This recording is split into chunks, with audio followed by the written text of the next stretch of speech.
At the age of 37, he was already a general in the Nigerian army.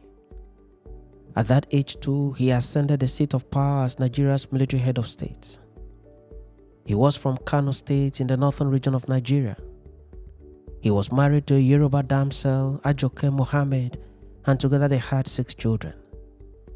He received the best of military training at home and abroad. He occupied enviable positions in the military. Everything seemed to have gone well for him. The future looked so bright. He was full of life, hopes, and aspirations. He moved into the office of head of state with determination to transform his country, Nigeria.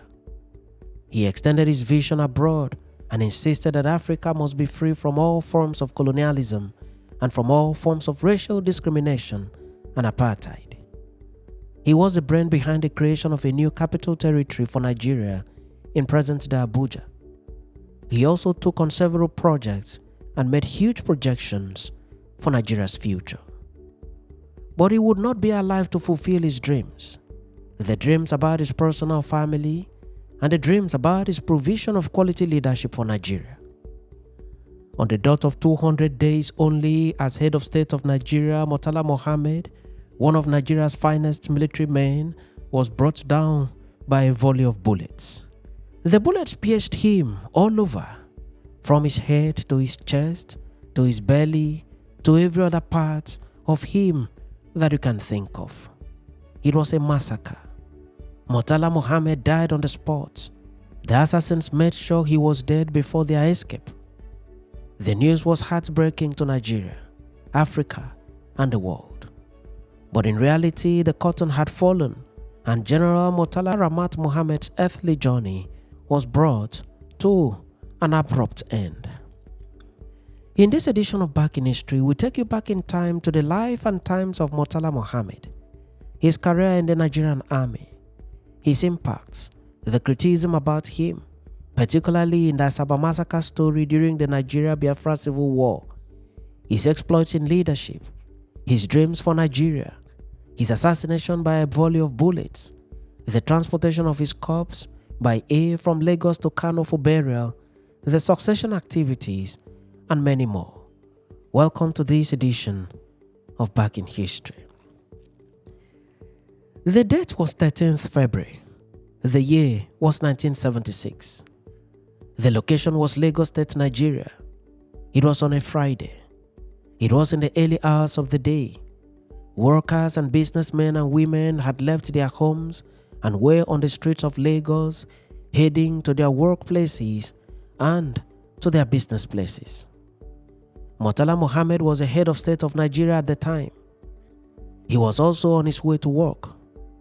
His workplace was the office of the President of Nigeria, which was located at Dodan Barracks, Lagos State, at the time. Murtala did not live in the barracks. He lived at a reserved area in the heart of Lagos and had to be driven every day to work from his residence to Dodan Barracks. Murtala had done this routine severally without any issue whatsoever. But the 13th of January 1976 was surely going to be a different day, but Murtala Mohammed had no premonition of what the day held in store for him. One characteristic feature of the city of Lagos is the fact that there is traffic jam in almost every major street. This is still the case till today. Lagos is the most popular city in Nigeria, and some have said that it is the most popular city in the whole of Africa. The population of Lagos is also reflected in vehicular traffic on the streets. This explains the frequent traffic jam on the streets of Lagos. Murtala's vehicle waited at one of the traffic points for the green light to come up. It was while waiting at the traffic point that plain-clothed men emerged from the opposite direction, fully armed. These were all trained soldiers with professional ability to wreak havoc to any object or person with the use of weapons. They wore the long flowing Hausa gown known popularly as Babariga. They had waited at a petrol station in the opposite direction to the traffic light in anticipation of the arrival of Murtala's vehicle.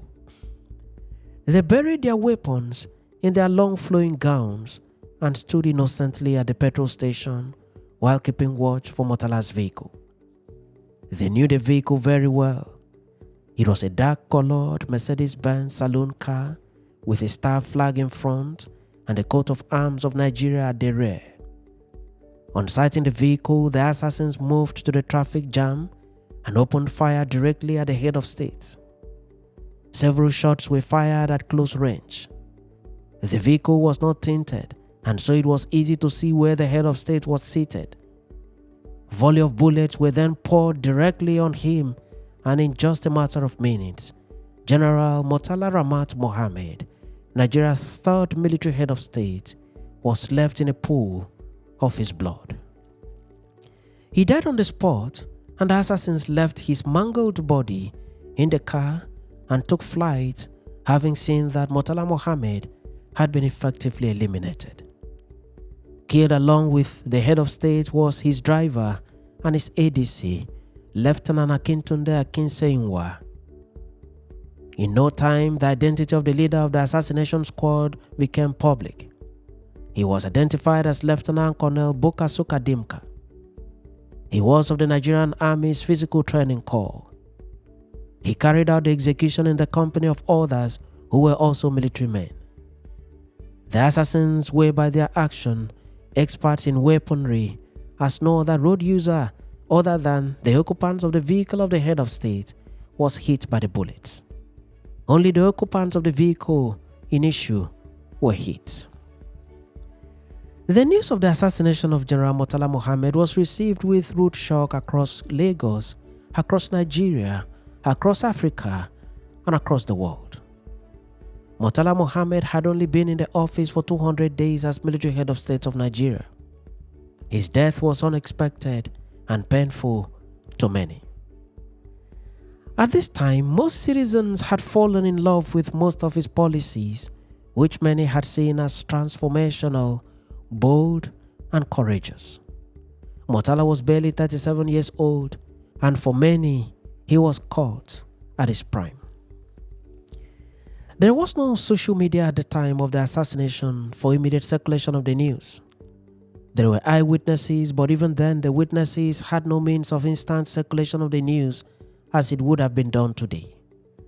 Thus, other than the eyewitnesses, the majority of citizens were not in the know of what had happened.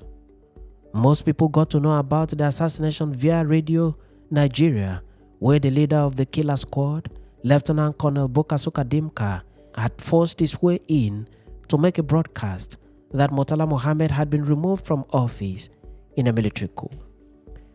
His broadcast went as follows, quote, "Good morning, fellow Nigerians. This is Lieutenant Colonel B. Dimka of the Nigerian Army calling. I bring to you good tidings. Murtala Mohammed's deficiency has been detected.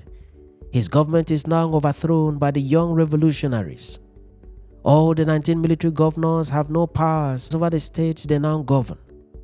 The state affairs will be run by military brigade commanders until further notice. All commissioners are sacked except for the armed forces and police commissioners who will be redeployed. All senior military officers should remain calm in their respective spots. No divisional commander will issue orders or instructions until further notice. Any attempts to foil these plans from any quarters will be met with death. You are warned. It is all over the 19 states. All borders A and C are closed until further notice. Curfew is imposed from 6 a.m. to 6 p.m. Thank you. We are all together." End of quote. The manner of death was so brutal, and the nation was in shock from the moment of the announcement. No one knew what was to happen next. Murtala, having been killed, was no more the head of state of Nigeria.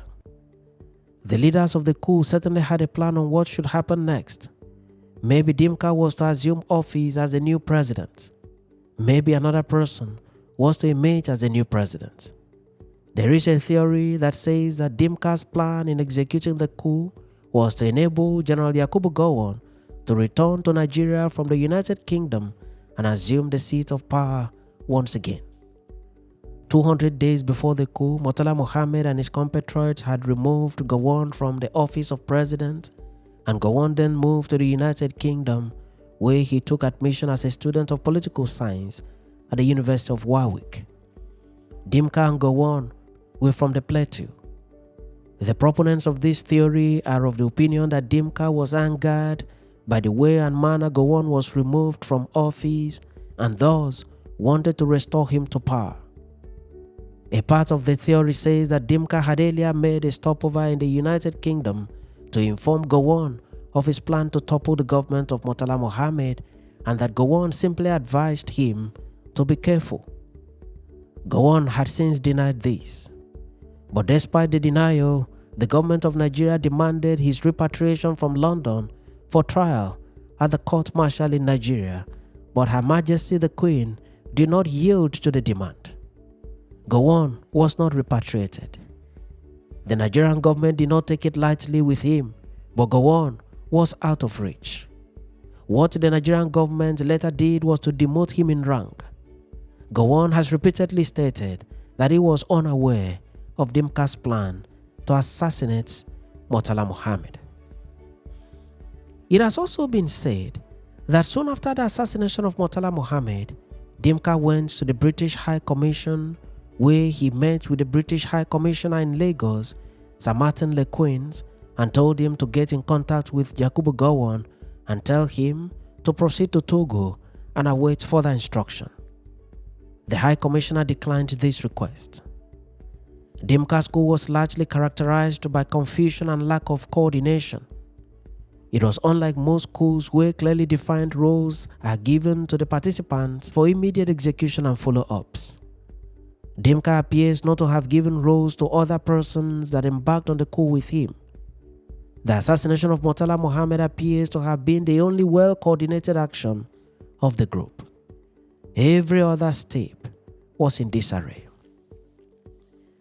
As noted earlier, while Dimka was at the radio station running the national broadcast, serious efforts were being made by the military to crush Dimka's coup.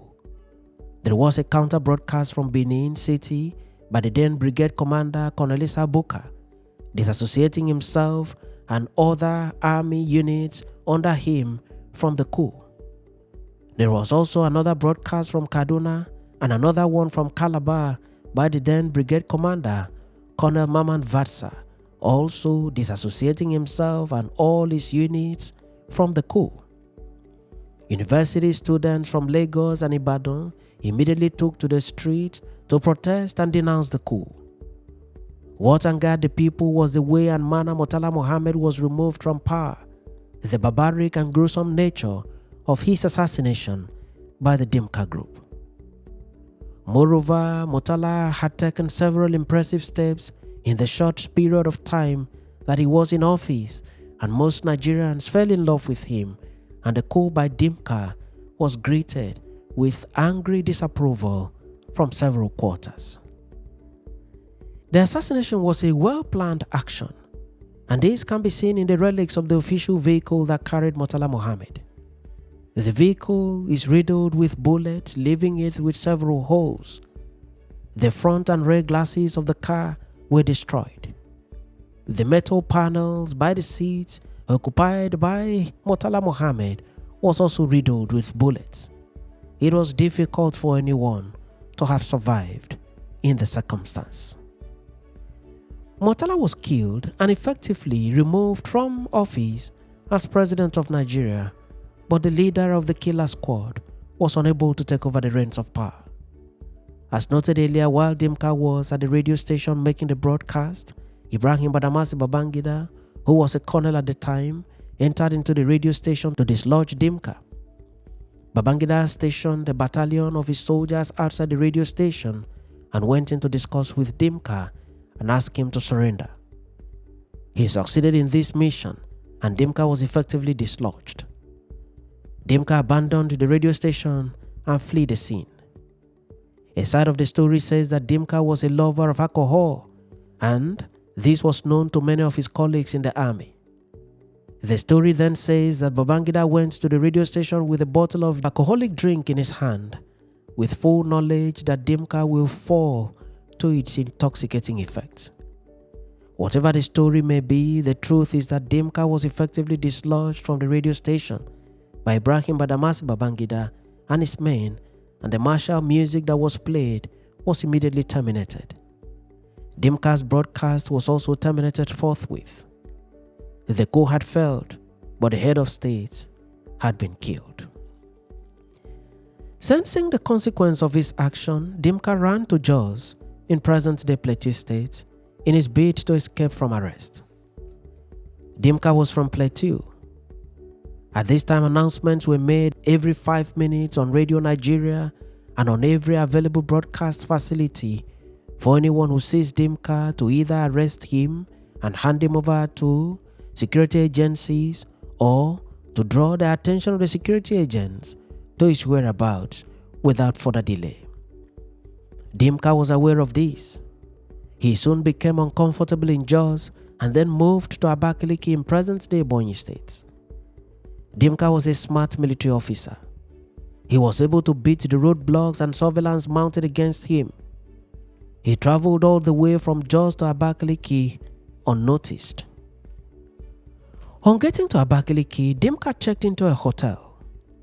The name of the hotel was Friendship Hotel. Dimka was well known in Abakaliki and its environs.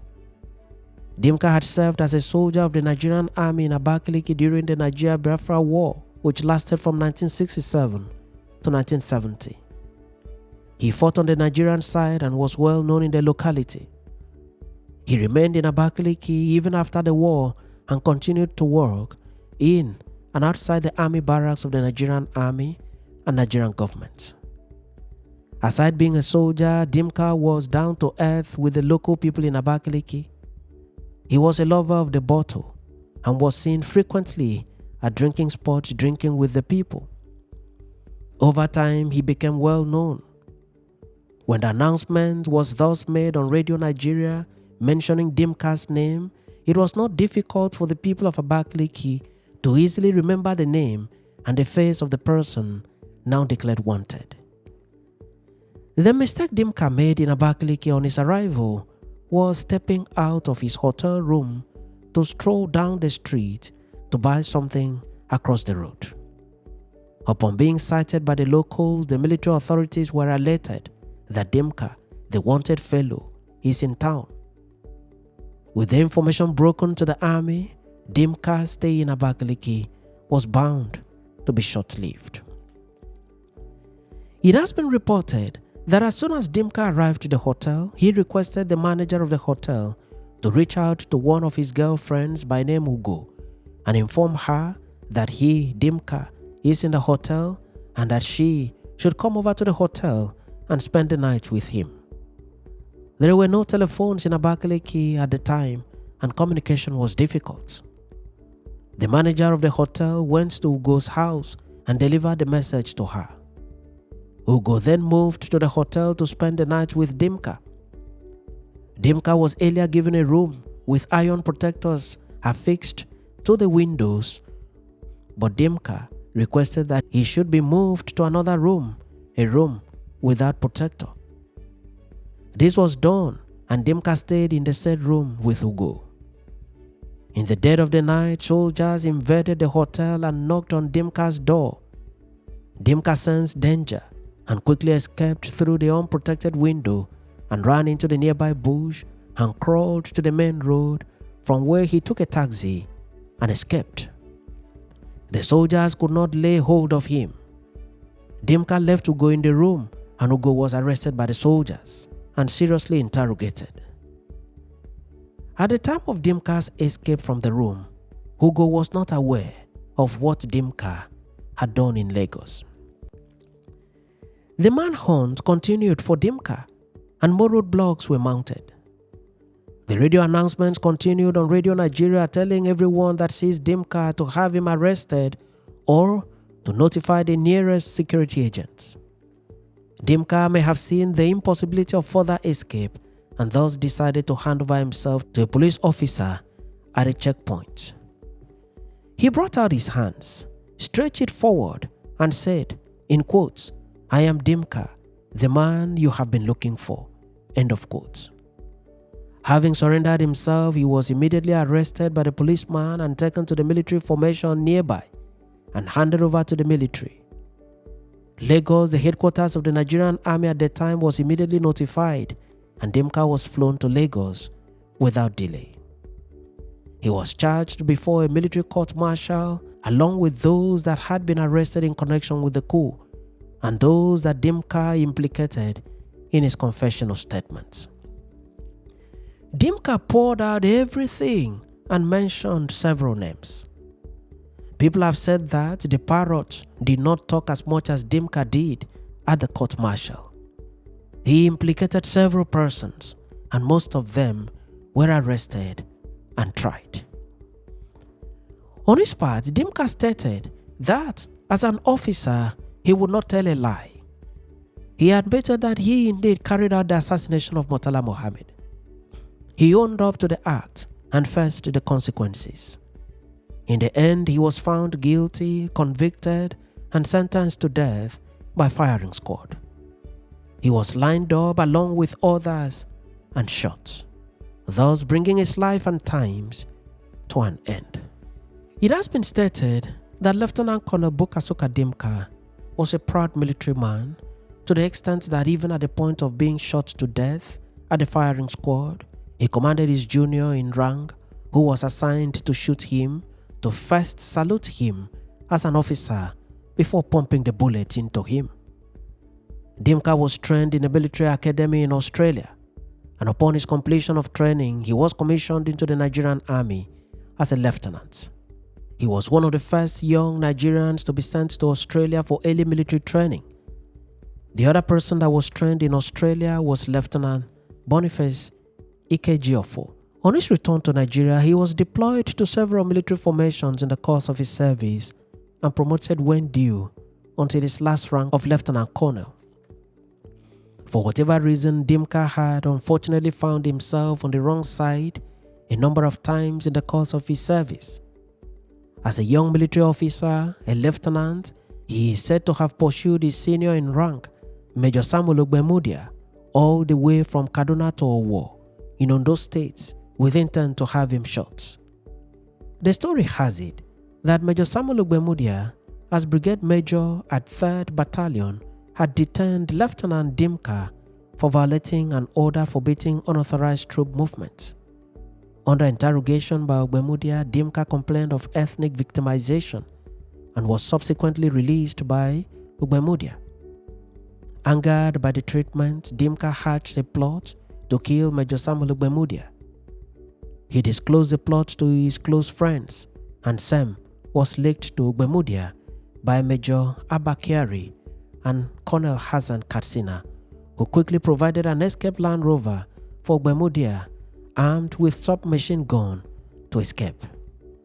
Ogbemudia ran for safety, but Dimka mobilized a few young soldiers and pursued him, sometimes shooting, all the way to Owo, in present-day Ondo State, where Ogbemudia abandoned the Land Rover, which had run out of fuel, and scaled a 6-foot fence into a dense jungle to escape Dimka and his men. Dimka was indeed a controversial fellow in the army. Long before the trial of Dimka, his principal victim, General Murtala Mohammed, was flown from Lagos on board Nigeria Airways to Kano. On arrival at the airport, the corpse was transported in a motorcade amidst tears to Murtala's country home, where he was buried on the same day of his assassination in accordance with Islamic rites. The burial was attended by hundreds of mourners from Kano and dignitaries from across Nigeria. It was indeed a sad day for Nigeria. Murtala had been killed, but the machinery of government needed to continue. Someone needed to succeed him. His deputy, General Olusegun Obasanjo, stepped into the shoes and became the new head of state of Nigeria. He paid glowing tribute to his departed boss and declared days of national mourning. On Sunday preceding the funeral, church services were held in honor of Murtala Mohammed in Lagos and across Nigeria. Obasanjo then continued assiduously with governance and appointed Major General Shehu Musa Yar'Adua from Katsina State as his deputy. Several institutions were named after Murtala Mohammed, such as the Lagos International Airport, which was named after him. The highest currency at the time in Nigeria, the 20 naira note, was also dedicated to his memory. Until this day, it is Murtala's face that adorns the notes. Murtala was born in Kano in November 1938 into a ruling class religious family. He was trained at the Royal Military Academy Sandhurst, and upon completion of his studies and training, he was commissioned to the rank of lieutenant. On his return to Nigeria, he was deployed to military formations across the country. He fought in several battles, including the Congo War and the Nigeria-Biafra War of 1967. When Lieutenant Colonel Yakubu Gowon took over the reins of power from the assassinated General Aguiyi-Ironsi in the counter-coup of July 29, 1966, he, Gowon, made critical appointments to enable him drive his administration. Gowon was in office from August 1966 to July 1975, and one of the persons appointed by Gowon into his administration was Murtala Mohammed.